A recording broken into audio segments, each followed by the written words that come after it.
Let me start by saying this clearly.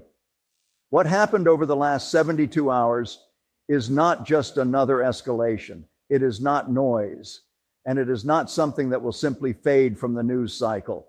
What we are witnessing is a signal that several systems are now colliding at the same time.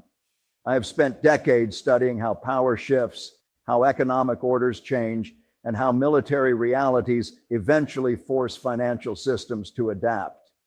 And whenever people say, this feels different, my instinct is to look for patterns, because history rarely surprises those who understand it. Right now, the pattern is unmistakable. Behind closed doors, military planners are reassessing assumptions that were treated as untouchable for decades. Economic policymakers are quietly confronting a reality they can no longer control with interest rates and press conferences. And political leaders are reacting faster than they are thinking. That is never a good sign. Let's talk about what actually matters beneath the headlines. For years, the global system rested on a few core beliefs. First, that military deterrence was stable. Second, that economic interdependence would prevent major confrontation. Third, that financial dominance could compensate for strategic weakness. All three of those beliefs are now under pressure.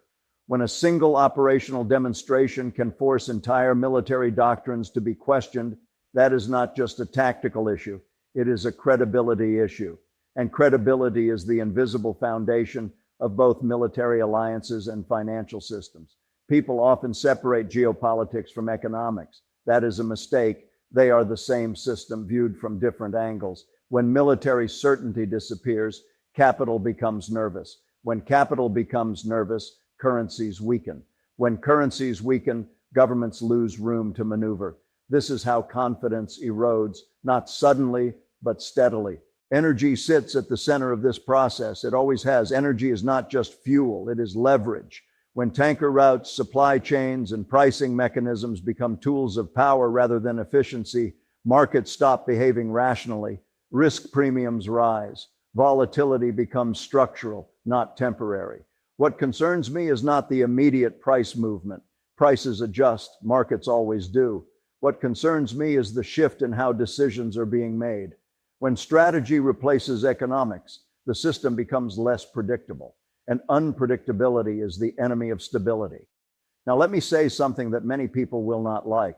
The idea that the current global order can be stabilized with incremental adjustments is no longer realistic. We are beyond that phase. What we are experiencing is the late stage of a long-term cycle, a cycle characterized by rising debt, declining trust, internal polarization, and external confrontation. This combination has appeared many times before. It has never ended quietly. Debt matters here more than most people realize. High debt levels reduce flexibility. They force governments to choose between painful options. And when those choices coincide with external pressure, leaders tend to prioritize short-term survival over long-term discipline. That is how inflationary pressures reemerge. That is how currencies slowly lose credibility, not overnight, but persistently. At the same time, alliances built on assumptions of overwhelming superiority are being stress tested. When assumptions break, reactions tend to be emotional rather than analytical, and emotion is expensive. One of the biggest misconceptions right now is the belief that markets will eventually price this in and move on. Markets can price risk. They cannot price systemic transformation cleanly. Systemic shifts create long periods of instability, false recoveries, sudden reversals, confidence shocks. We have entered that type of environment. What happens next will not look like a single dramatic collapse. It will look like confusion, mixed signals, conflicting narratives, public reassurances that quietly contradict private actions. Watch what leaders do, not what they say. When strategic stockpiles are adjusted, when capital controls are discussed behind closed doors, when energy policies suddenly change tone, those are not coincidences. They are adaptations to a reality that is no longer theoretical. Technology will not save us from this cycle. It will amplify it. Automation, artificial intelligence, and digital financial systems increase speed. They do not increase wisdom. Faster systems fail faster when assumptions are wrong. This is why historical awareness matters more than innovation right now. Every major power shift begins with denial, then rationalization, then sudden acceptance. Most of the public is still in the rationalization phase. They are being told that these developments are isolated, that the system is resilient, that institutions are prepared. The truth is more uncomfortable. Institutions are reactive. They always have been. They adapt only after pressure becomes undeniable. For individuals, this means that the next decade will reward those who think independently, diversify risk broadly, and avoid emotional decision-making. The greatest danger is not being wrong. It is being unprepared. For nations, the challenge will be cohesion. Societies that fracture internally during periods of external pressure rarely navigate transitions successfully. History is brutally consistent on this point. What makes this moment especially dangerous is the overlap: military uncertainty, energy leverage, financial fragility, political polarization. Each of these alone is manageable. Together they create instability. I want to be very clear. This is not a call for panic. Panic destroys value faster than any external shock. This is a call for realism. The future most people are being prepared for is no longer the future that is forming. The next phase will reward resilience over efficiency, adaptability over optimization, understanding over confidence. Those who cling to the belief that the old rules will reassert themselves will struggle the most. This is how major transitions feel while you are living through them: confusing, unsettling, often denied until they are undeniable. History does not announce itself in advance. It reveals itself slowly, then all at once. We are in the slow phase now, and those who are paying attention can already see what comes next. There is another layer to this moment that most discussions carefully avoid, and that is the psychological shift that happens when people in positions of power begin to doubt their own models. Models are what keep systems running: military models, economic models, risk models. When those models stop producing reliable outcomes, decision makers do not immediately abandon them. They cling to them longer than they should. That delay is where damage accumulates. We are seeing that delay right now. What happens when deterrence no longer deters? What happens when financial tools lose their precision? What happens when credibility erodes faster than institutions can adapt? The answer is fragmentation. Fragmentation does not arrive as a single event. It shows up as coordination failures. Allies interpret risks differently. Markets respond unevenly. Policies contradict one another. And over time, trust between actors weakens. This is especially dangerous in a world that has been built on interdependence. For decades, efficiency was the dominant logic. Supply chains stretched across continents. Capital flowed freely. Energy moved along predictable routes. That world required trust in rules, enforcement, and shared incentives. Now, that trust is thinning. When security replaces efficiency as the primary objective, costs rise. Inflationary pressures persist. Growth slows. Governments borrow more to smooth the transition, and that borrowing reduces future flexibility. This is how economic stress compounds. At the same time, public narratives lag behind private assessments. Leaders reassure populations because uncertainty is politically costly. But reassurance without substance accelerates cynicism. People sense the gap between words and reality. That gap is where polarization thrives. History shows that when societies enter periods of prolonged uncertainty, they do not become calmer. They become more divided. Different groups interpret the same events through incompatible lenses. Consensus breaks down. Decision-making slows. Slow decision-making in fast-moving environments is dangerous. Let me be very precise here. The risk is not that any one country makes a catastrophic mistake tomorrow. The risk is that small miscalculations accumulate in an environment where margins for error are shrinking.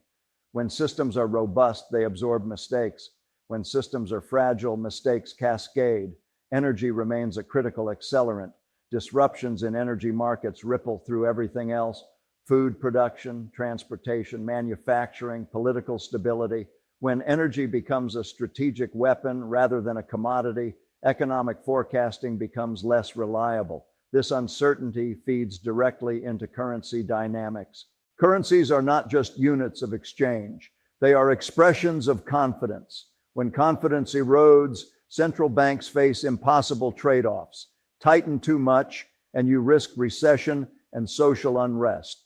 Loosen too much, and you undermine the currency itself. There is no painless path through this environment.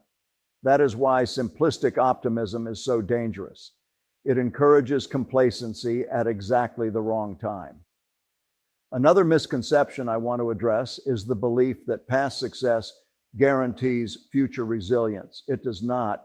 In fact, it often creates blind spots. Systems that have worked for a long time become rigid. They resist change. They underestimate new dynamics.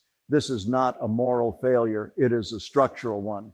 Every major transition in history has been led not by those who benefited most from the old system, but by those who adapted fastest to the new one. We are approaching that kind of transition.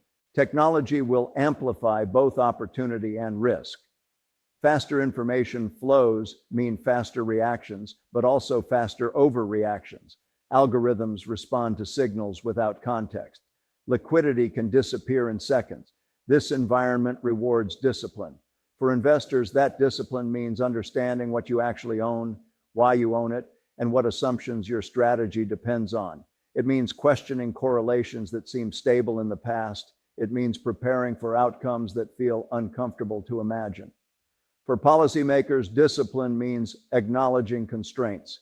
It means prioritizing long-term stability over short-term popularity.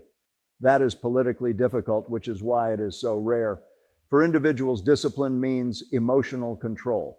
Fear and overconfidence are equally destructive. The goal is not to predict exact outcomes, but to build resilience against a range of scenarios. What worries me most is not volatility itself. Volatility is manageable. What worries me is the normalization of dysfunction. When repeated shocks stop feeling exceptional, societies adapt psychologically in ways that lower standards. That is how gradual decline happens. The future will not be defined by a single villain or a single decision. It will be shaped by countless choices made under pressure, often with incomplete information. That is why narratives that simplify reality are so appealing. They reduce complexity, they assign blame, they provide emotional relief, but they do not prepare you. Preparation requires facing uncomfortable truths. It requires accepting that the world ahead will demand more judgment, more flexibility, and more humility than the world behind us. We are entering a period where historical awareness becomes a competitive advantage, where understanding cycles matters more than reacting to headlines. If you take nothing else from this, take this. Do not assume that stability is the default state. Stability is constructed. It requires alignment between economic incentives, political legitimacy, and strategic reality. When that alignment weakens, systems adjust, sometimes gradually, sometimes violently. We are in the adjustment phase. The people who will navigate it best are not the loudest or the most confident. They are the most observant, the ones who notice when patterns shift, the ones who act before changes become obvious. This is not the end of the story, but it is the end of a chapter. And what comes next will reward those who understand that the old rules are no longer sufficient. That is the reality we are moving into, quietly, relentlessly, whether we are ready or not.